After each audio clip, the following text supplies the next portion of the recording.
Él inicialmente fue el único médico en toda la zona durante 10 años,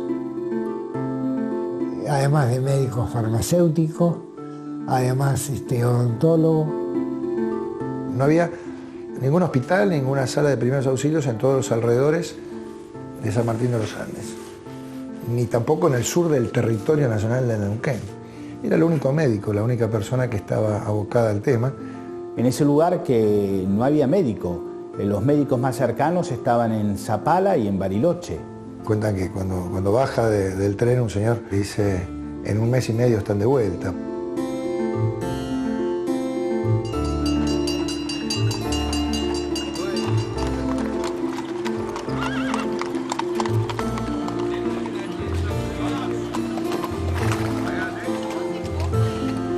Rodolfo nace en Múnich en 1886 y bueno, en el año 1912 se viene con Berta después de enamorarse acá a Buenos Aires.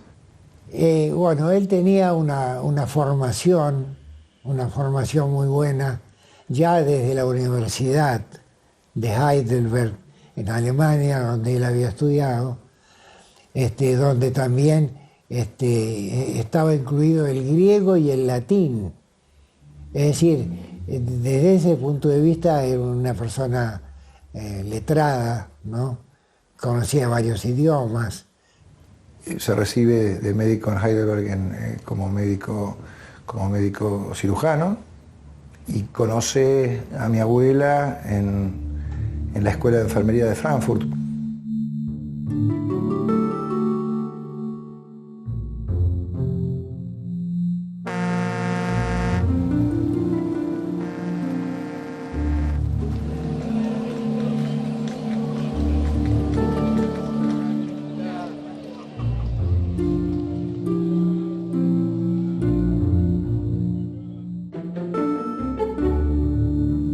Rodolfo, como médico en Buenos Aires, aprendió sus primeras armas en el hospital alemán y en el año 1912 queda embarazada la señora de mi primera tía, sería Liesel Elizabeth, que nace en 1913.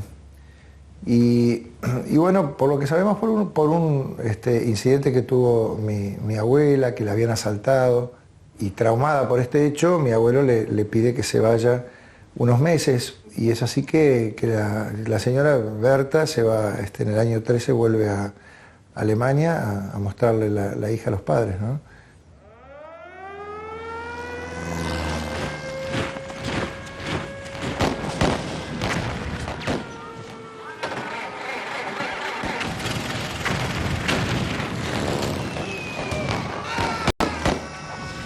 La guerra, entre el 14 y el 18, la esposa con la hija. Era enfermera de la Cruz Roja Internacional, así que puede también intervenir en el conflicto como enfermera de la Cruz Roja. Y recién en el año 20 él puede ir a buscarla.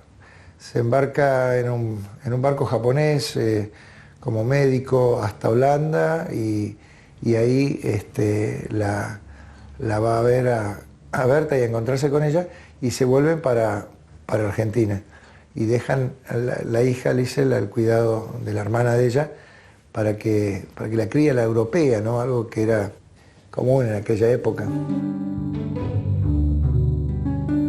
Se vuelven a Argentina en el año 1920 a seguir trabajando él en el hospital alemán, y ahí aparece por vez primera un señor que estaba relacionado con San Martín de los Andes, que se llamaba Enrique Schroeder, ¿sí? Que era administrador en una estancia que está aún acá cerca, entre Junín y San Martín de los Andes, Coyunco.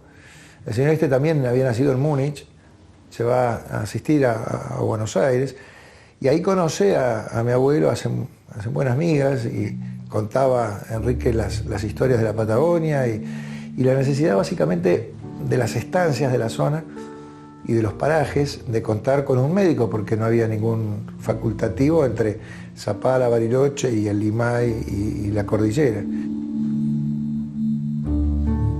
Entonces, es por este motivo que lo tienta a venir acá a San Martín de los Andes.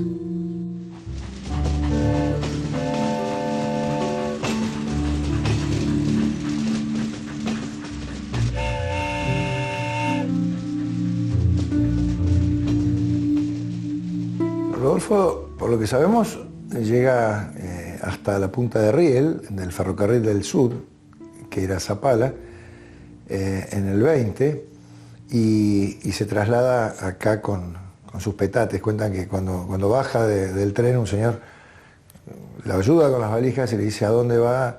A San Martín de los Andes, y le dice: en 1 mes y medio están de vuelta, puro frío, indios, nieve.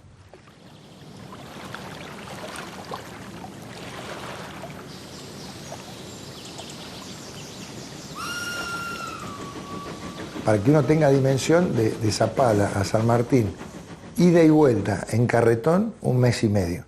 Había que cambiar la yunta de bueyes, había que vadear los ríos porque no había puentes, no había caminos. Y bueno, llega acá a San Martín de los Andes, se instala en el Hotel Lácar, empieza a atender ahí, porque era propiedad de Enrique Schroeder, eso, ¿no? De la misma persona que le había invitado. Y enseguida empieza a atender acá en San Martín de los Andes, en esta casa.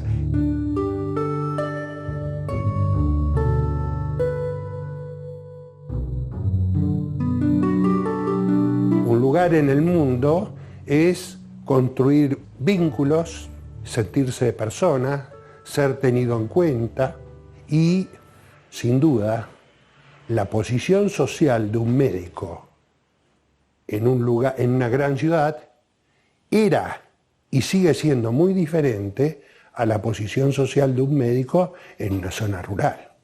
Y cuando llega se encuentra con que había una población muy baja en San Martín de los Andes, era una aldea, aproximadamente 400 habitantes con los alrededores. La mayor parte de la población eran aborígenes que vivían alrededor de San Martín de los Andes y al sur del territorio del Neuquén. Estaban los pueblos originarios, siguen estando, y bueno, en estos lugares había una medicina, que era la medicina originaria. Una medicina que estaba muy diferenciada de la medicina occidental, porque estaba muy enganchada con la trascendencia.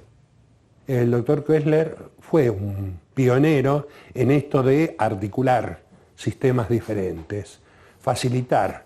Y en esto creo que lo ayudó mucho doña Berta, que estaba mucho más en todo el tema de la cultura. No optan por la confrontación, optan por el diálogo, por el encuentro con el otro, con el diferente. Berta aprovechó el trato de Rodolfo con los mapuches, el trato médico, para pedirle a muchos de esos mapuches que le revelaran a ella buena parte de sus tradiciones orales. De día trataba de memorizar lo que ellos decían, de noche se dedicaba a pasar eso en limpio con su máquina de escribir en alemán. Por eso toda su obra original está en alemán. Acá el médico, aparte de de dedicarse, por ejemplo, y sobre todo a las enfermedades infectocontagiosas, eran las que producían mayor mortalidad, digamos. Se encontraban con el tema de la nutrición, desnutrición infantil. Es como un poco saber lo básico del conjunto, ¿sí? Y relacionar las partes de ese conjunto, que no es tarea menor.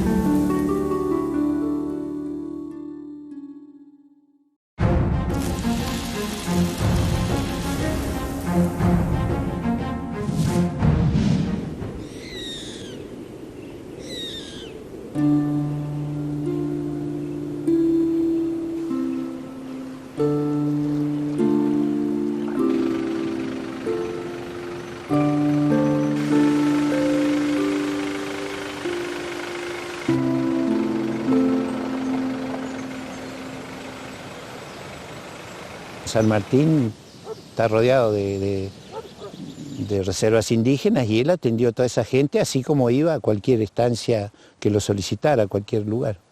Él atendía al que tenía el problema, nunca se fijó en los demás. Él no tenía fronteras, el juramento hipocrático no era hacia los alemanes, ni hacia los argentinos, ni a los nativos o a los llegados. Era la universalidad que debe tener el amor al prójimo. Me llamó y me llama la atención el contacto abierto que él tenía con todos. Era médico para todos, especialmente para la mayoría de la gente que era criolla, empleados peones en los campos y mapuches. Venían acá a este consultorio a buscarlo paisanos, como dicen al Machi de Lanín, nevaba. Y mi abuela tenía miedo porque se iba al doctor y no sabía ni dónde ni cuándo volvía. 3 días, 4, 5 días, una semana, 9.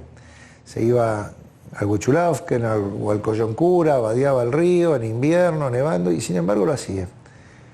Y no preguntaba qué obra social tenía cuando se subía al caballo.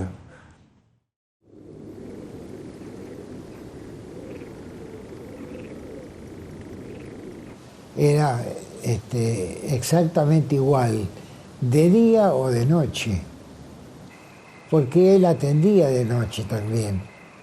Le tocaban la ventana de la calle, el postigo, él preguntaba quién era, y el doctor, son las 3 de la mañana, pero ¿puede ir a mi casa? Él no lo pensaba un minuto. ¿De dónde queda tu casa? En tal lugar. Bueno, esperame que ya voy. Tengo un parto, doctor, estoy apurado, mi mujer está por tener familia. ¿Qué tengo que hacer? Bueno, preparar una palangana y agua tibia. Nada más, nada más. Lo demás lo hago yo. Y así trabajaba. Así que tenía que salir, no había otra, y tenía que salir a caballo para recorrer las estancias, atender a la peonada. Si eran cercanos lo hacía caminando, y si estaba un poco más lejos iba a caballo. Y eso lo hizo durante muchos años, todo a caballo. Recuerdo que hizo un viaje por la enfermedad de un vecino a 30 leguas de acá de San Martín, en pleno invierno. Con nieve, con lluvia. San Martín de los Andes en aquella época nevaba mucho, de 50 centímetros, 80 centímetros era lo normal. Y bueno, él igual iba donde sea.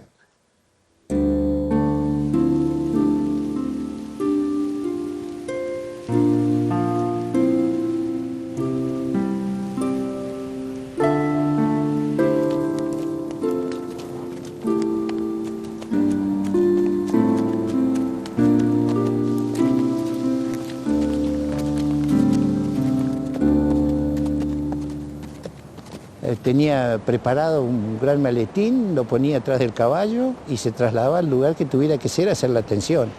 Podía ser un parto, como podía ser un accidente, una quebradura, cualquier tipo de problema de salud que hubiera, él acudía sin dudar a prestar auxilio. Y más adelante, después cuando empezaron a cambiar las cosas, también tuvo un automóvil, que era un Chevrolet modelo 30, muy original de aquel entonces. Entonces podía ir a otros lugares un poco más lejanos, San Junín de los Andes, estancias aledañas. Y ese era el trabajo de él.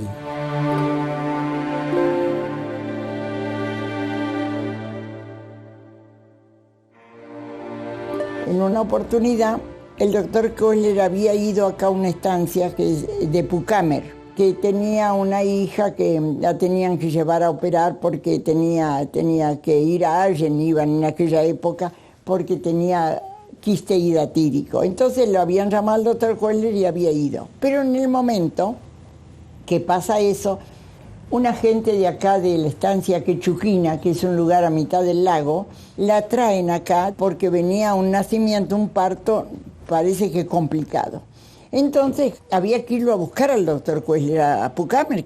Entonces lo buscan a mi marido. Y le dicen, bueno, ¿por qué no va a Pucámer a buscar al doctor Koehler? Llevaba una carta de doña Berta. Entonces los hijos medio que no querían, no querían dejarlo entrar, no quería pasar. Dijo, no, mi marido insistió, dijo, no, yo tengo que entregarle esta carta al doctor que es de la señora. Bueno, al final lo dejan pasar, le entrega la carta y la carta a doña Berta le decía que viniera porque había un problema. Entonces el doctor dice, bueno, yo me voy a ir a San Martín acá con el señor y luego de atender a una parturienta voy a volver. No querían saber nada, pero bueno, no hubo más remedio. Entonces mi marido lo trajo al doctor Koehler acá. El doctor Koehler atendió a la parturienta, nació la criatura, todo bien, la dejó bien, y con mi marido de nuevo se fue a Pucámer y ahí ya lo esperaban con los vehículos. Entonces se subió a los vehículos, se fue a Allen a llevar a la enferma. Hizo todo seguido, como yo se los cuento, pasó todo así, sin dormir, capaz que sin comer, sin nada, con frío, invierno, tiempo malo. Y eso son cosas que no sé. Los médicos de hoy en día no creo que ninguno hace una cosa semejante.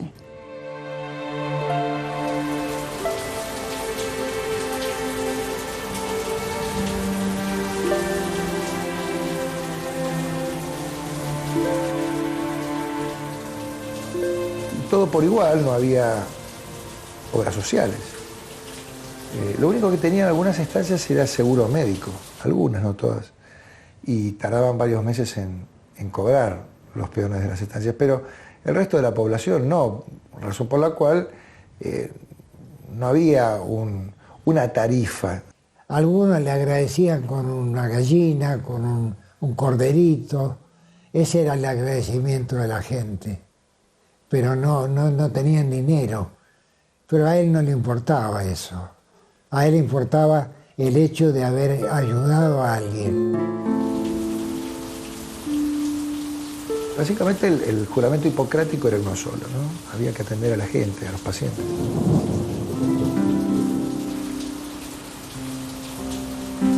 Mi única hija mujer nació para un 25 de mayo. Él ese día cumplía años, el doctor Koehler. Después, cuando ella tenía 8 meses, vino una enfermedad muy grande, los bebés. Les agarraba especie de colitis. Y muchas chicas murieron, compañeras mías, se les murieron las criaturas. Y yo trabajaba en el Oasis en esos tiempos, de cocinera, con mi esposo. La cuestión es que la vi tan mal un domingo, ya cerraba los ojitos, le digo a mi esposo, yo me voy al doctor Koehler con la nena caminando. No puede ser. Pero sí, agarré, la envolví en una manta y me salí con la nena caminando. Así que a la salida del guardaganado me alcanzó el auto de las visitas. Así que me agarraron, me levantaron. No, le digo, me voy a la nena está mal. No abre los ojitos, está como muerta. Le digo, me voy al doctor Cuelle. Así que llegué allá, me dejaron ellos, y el doctor cuando la vio me dijo, está bien, la agarró en brazos y despachamos la visita. La cuestión es que la puso en una camilla, boca abajo, y le puse una inyección en una nalguita. Después otra inyección, la otra. Él y la señora Berta y la Dolores, la Lolita, que la llamábamos, y yo, los cuatro, ahí, pasamos la noche, y él todo el tiempo untándole la boquita con algo, y sobándole la espalda y poniéndole inyección. Y yo rezando mi rosario. Así que los cuatro pasamos en vela. A las 6 de la mañana, ella empezó a moverse.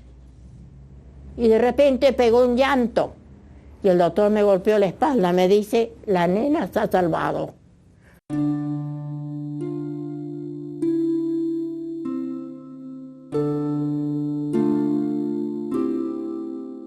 Incluso más allá de atender o no a un paciente, le traían huevos, le traían animalitos, y incluso mucho tiempo después que él falleció, a la hija, a la última que estaba acá, a Lola, le seguían trayendo los paisanos que estaban alrededor, mapuches algunos,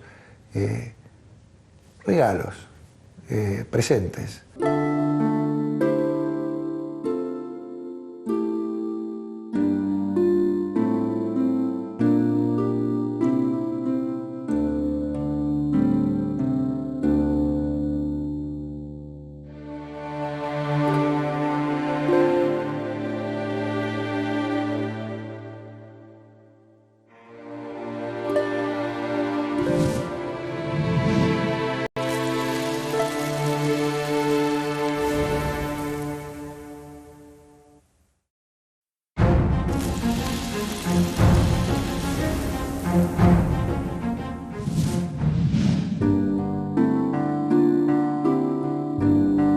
Ahora que han pasado tantos años, veo que él, desde que llegó a San Martín de los Andes, ya estaba impulsado por ese sentido de humanidad.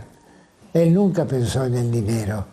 Si no hubiese sido por mi madre, hubiésemos sido pobres, porque él estaba en otra cosa. Tenían, de acuerdo a lo que sé, discusiones entre la pareja, porque ella le decía, bueno, hay que vivir, tenemos que salir adelante, y mi abuelo, y si uno lo ve en los registros de esa época, a la mayor parte no le cobraba, al 80% no le cobraba.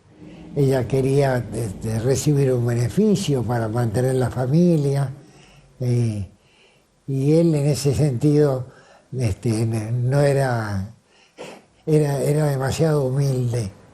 Una tía mía, una hermana de papá, Eva, ella me contó que una vez, siendo joven, acompañó a mi abuelo a visitar a una parturienta muy pobre, la visitó en su rancho, muy pobrecito el rancho, y cuando la criatura pudo nacer, mi abuelo le dijo a la madre, bueno, ahora póngale pañales. Y la mujer le dijo, no tengo nada. Entonces mi abuelo se sacó la camiseta para con ella envolver a este chiquito recién nacido. Ese tipo de gestos eran muy comunes en él. Él daba lo que tenía. Cuando era chico, me acuerdo que él me decía, yo le cobraba a los que tenían plata.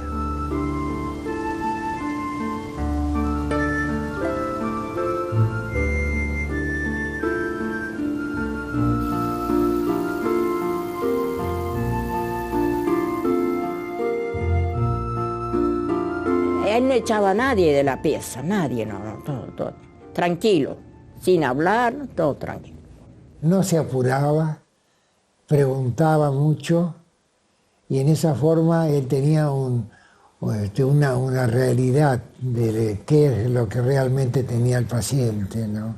Y una cosa que yo nunca me olvido, cuando nació mi hijo en el 65, yo estaba presente en el parto. Y salió todo bien, una tranquilidad, una seguridad. Y cuando terminó el nacimiento, siempre lo veo a él tirado sobre la cama, poniendo la primera ropita al nene que lloraba y él puso el saquito de lana, así. Fue realmente emocionante. Yo recuerdo muchas veces que me contaban, a medida que ya pasó el tiempo, que había otros médicos y que de pronto, por ejemplo, venía un nacimiento que no era fácil o que se complicaba, y entonces siempre que el otro médico, ¿qué hacían? O la familia, vamos a llamar al doctor Koestler. Y el doctor Koestler decía, no hay apuro, todavía no es el momento, tranquilo, hay que esperar, no se pongan ansiosos, y después venía el nacimiento bien. Mis hijos han nacido casi todos de noche, a las 2 de la mañana, a las 3 de la mañana, y él se quedaba.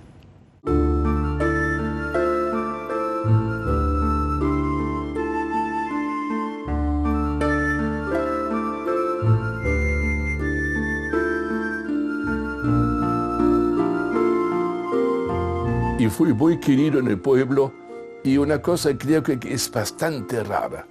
En esa época, San Martín nació en la casa del doctor Koestler.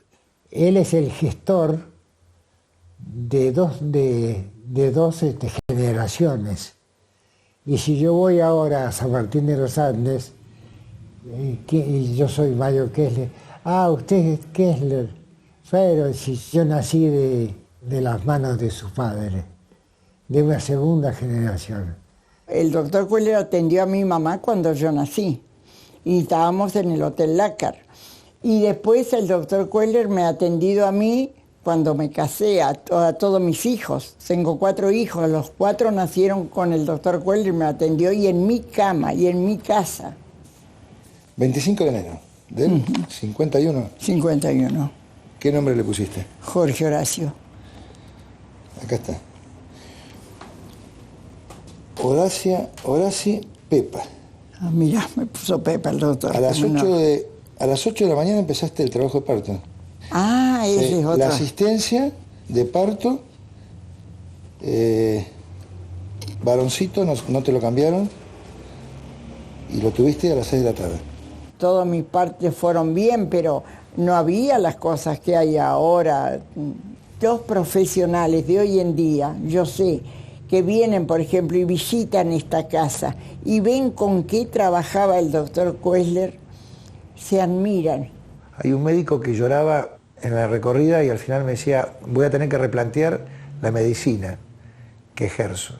Y cuando le pregunté por qué, me dijo, porque mis turnos son en una clínica de 5 minutos. Y si tardo más de 5 minutos, me echan de la clínica.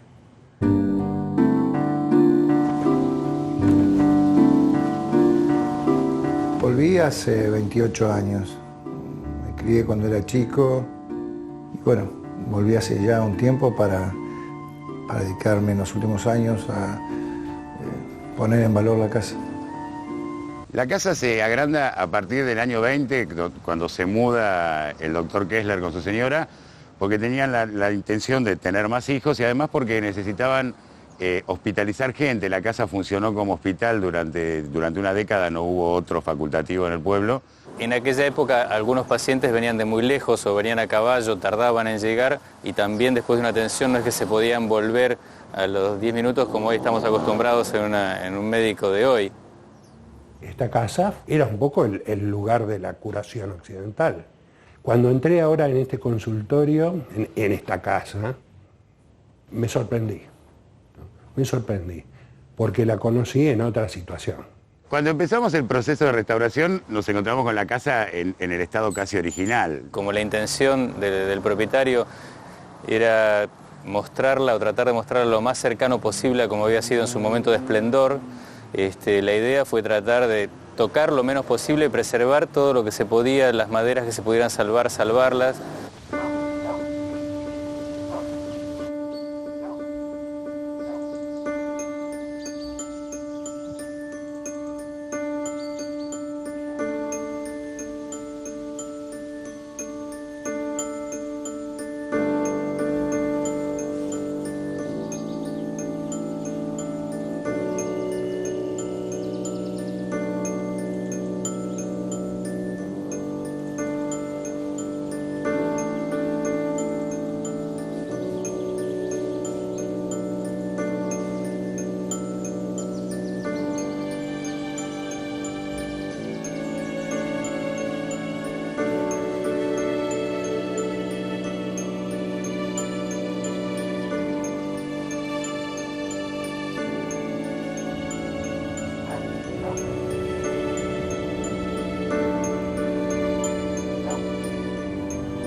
Lo que nosotros hicimos sobre la casa fue una puesta en valor que tiene más que ver con ordenar un poco la situación de lo que contenía. Es la única casa que tiene valor de patrimonio histórico provincial de todo el pueblo, con lo cual es un hito que arranca al mismo tiempo que el nacimiento del pueblo. Creo que eso la convierte en un elemento importantísimo. Nosotros venimos hace pocos años relativamente al pueblo, hace alrededor de 15 años. Nos pasó una cosa curiosa que fue el día de la inauguración de la casa, de ver a mucha gente del pueblo, gente que algunos ni los conocíamos, gente gente mayor que venía, y verlos sensiblemente emocionados a la gente que se le escapaba una lágrima, que recordaba situaciones vividas dentro de esta casa. Y ahí nos dimos cuenta que a pesar de no ser nosotros viejos pobladores del pueblo, sí habíamos podido participar en algo que para la gente del pueblo era muy importante, y eso significó un valor para nosotros adicional.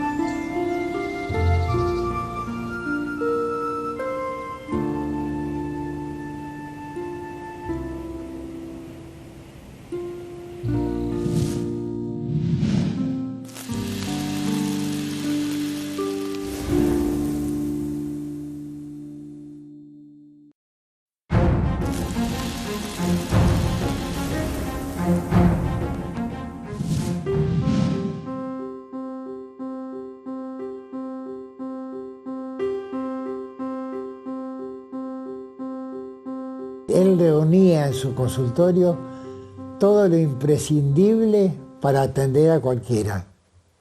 Había cosas que no tenían que ver específicamente con la especialidad que él había estudiado, que era cirugía. Y bueno, dentro de esas cosas se hacía traumatología, las primeras félulas de alambre, ¿sí?, que se usaron para enyesar. Después, otras félulas más modernas de cartón, ¿sí?, estas bastante más modernas. Y luego, acá uno encuentra diferentes especialidades que hacía el médico cirujano. Oftalmología, las dioptrías, probaba qué necesitaba el paciente y, por supuesto, lo mandaba a pedir a Buenos Aires por correo y después de varios meses le mandaban los anteojos. Después encontramos homeopatía. Servía acá como medicina alternativa ante la falta de insumos, porque después en la Segunda Guerra no había importación de insumos, eran casi todas importadas las drogas. Estas las hacían en La Plata, ¿sí? Hay 9 equipos, se denominan equipos de asalto. Aparentemente son de la Primera Guerra Mundial y por ejemplo, es un equipo de cirugía para hacer traqueotomía, separadores para operar. Esto es un separador de costillas también para operar. Estos alambres sirve como sierra para cortar, amputar miembros, hueso o cráneo, ¿sí? Hay muchos equipos de ginecología, de odontología, cada sobre tiene una especialidad diferente. Y esto es lo que llevaba el médico en sus recorridos por la zona rural, ¿no?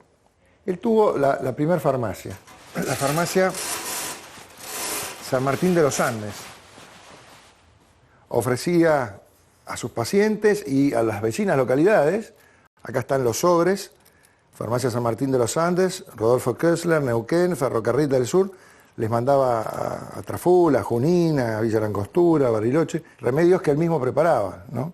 Había comenzado también el intercambio con los aborígenes y ante la falta de insumos importados era difícil tener remedios o cosas para fabricarlos.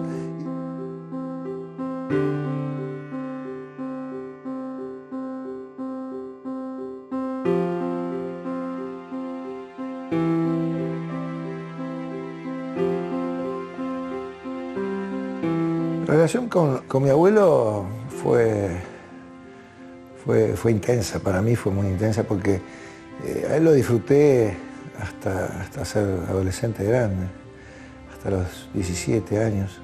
Y me enseñó el ajedrez, venía yo a jugar en el verano al ajedrez con él y una partida podría durar muchos días porque él cada vez que tenía que mover una pieza tardaba media hora en moverla, ¿no? Se iba al jardín atrás a caminar, a pensar, y después volvía y movía de nuevo. Y básicamente una relación de afecto, una persona seria, pero cuando sonreía profundamente, ¿no? Era más bien introvertido, tenía la cabeza como muchos en Baviera, o bien de Baviera, hacia la nariz medio así aguileña, la cabeza así medio cuadradita. No era muy alto, quizás ya por la vejez, que era un poco más chico. Andaba mucho a pie y andaba con las manos atrás. E iba por la calle, no iba por la vereda. Y cuando una vez le pregunté por qué iba por la calle y no por la vereda, me dijo, cuando voy a jugar a las cartas, voy por la calle para ir más rápido, porque si voy por la vereda tengo mucha gente para saludar, ¿no? Y era un asiduo concurrente. Él todas las tardecitas uno lo veía con su manito atrás por la avenida San Martín, haciendo su ida hasta el Club Lácar a jugar al mus. Era para él, era sagrado eso. Tenía incluso en el bar de Muglia su silla, ¿no? Y cuando la ocupaban, le decían, desocúpela que viene el doctor del pueblo, ¿no? Era parco, era de pocas palabras, de una primera apariencia medio seriote, pero al poco rato se descubría cercano, bueno. Yo creo que no ha habido otro en San Martín de los Andes como él. Era doctor, partero, hermano, padre, todo. Era tan familiar, tan hermosa persona, se daba. Era como el amigo del pueblo.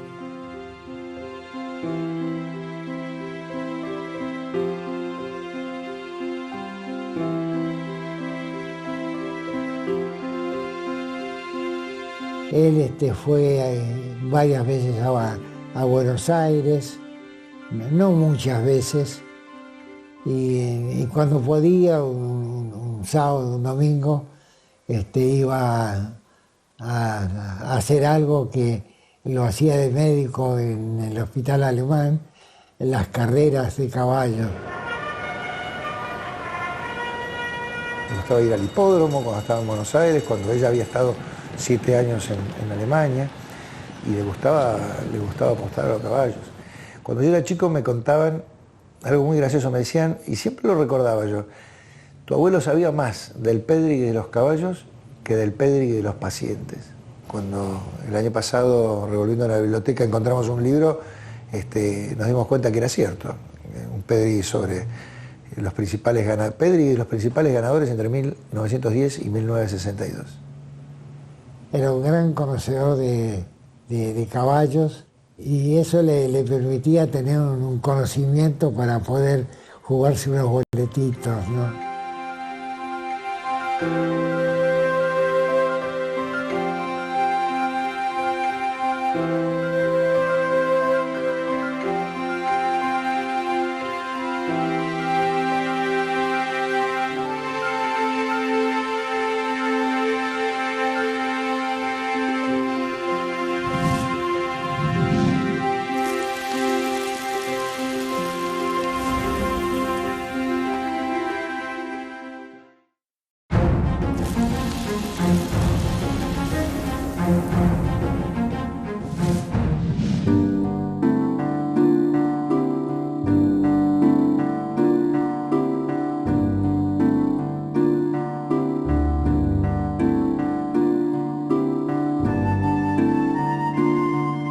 San Martín de los Andes siempre sentía un gran afecto por él, por su forma de ser, ¿no? Hasta que finalmente un día el intendente de la ciudad lo llama y le dice, doctor, mire, yo necesito que usted tal día, a tal hora, con su familia, esté en este lugar. Bueno, fuimos toda la familia, fue él, y, oh sorpresa, la avenida de entrada a la ciudad iba a llevar el nombre de él. Eso fue el 4 de febrero de 1964. Yo tenía entonces 8 años de edad. Ahí estuvimos toda la familia y a partir de ese tipo de hechos yo me di cuenta de la obra que él había hecho. El pueblo lo había homenajeado, poniéndole el nombre de la avenida de entrada, en una calle que cuando se puso, me acuerdo el día ese del homenaje, yo pensaba que era un gran insulto, porque no estaba en el centro, porque estaba en el medio del campo, en presencia de él. Y para mí era una ofensa, ¿no? Para mi abuelo. Y me acuerdo que mi papá me dijo, quédate quieto, me dice, esperá que crezca el pueblo, ¿no?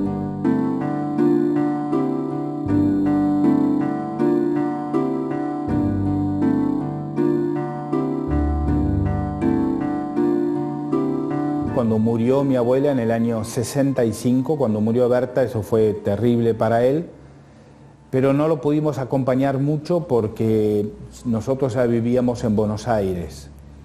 Él ejerció la medicina en San Martín de los Andes desde el año 20 hasta que más o menos se fue a Alemania, digamos en el 68, más o menos por ese año sacó del frente de su casa la chapa que lo identificaba como médico. O sea, estuvo casi medio siglo ejerciendo la medicina en San Martín de los Andes y alrededores. Pocos años antes de morir pudo hacer un viaje a Alemania donde pudo ver a sus hermanas. Él volvía a Alemania después de 48 años. Fue creo lo último que le faltaba, poder volver a su tierra. Estuvo allá como 2 meses y después volvió y bueno. Después cuando llega a Buenos Aires, después de volver de Alemania, se enfermó de un coágulo en la cabeza. Y yo el recuerdo que tengo es que estábamos todos en el hospital alemán. Muchos esperaban que se muera esa noche. Estaba en coma, nos habían reunido a los nietos, a los hijos.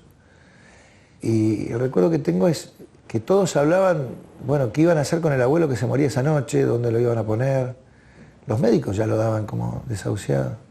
Y yo con mucha bronca le dije a mi padre, ninguno de ustedes se merece ir a los 90 años del cumpleaños de Fati porque, le digo, de acá va a salir caminando. Y me acuerdo que mi padre me contó y me dijo, no, me dice, Federico, ya trabajó mucho, ya hizo mucho. Y esa noche, pasó la noche y a la mañana siguiente se despertó del coma. No salió caminando del hospital como yo dije, salió en una silla de ruedas, me acuerdo que yo lo empujaba, porque tenía una pierna dura todavía. Pero vino acá a San Martín, cumplió 90 años, vine con un amigo, Jorge Durañón, a festejar los 90 años de mi abuelo, y al mes y medio falleció.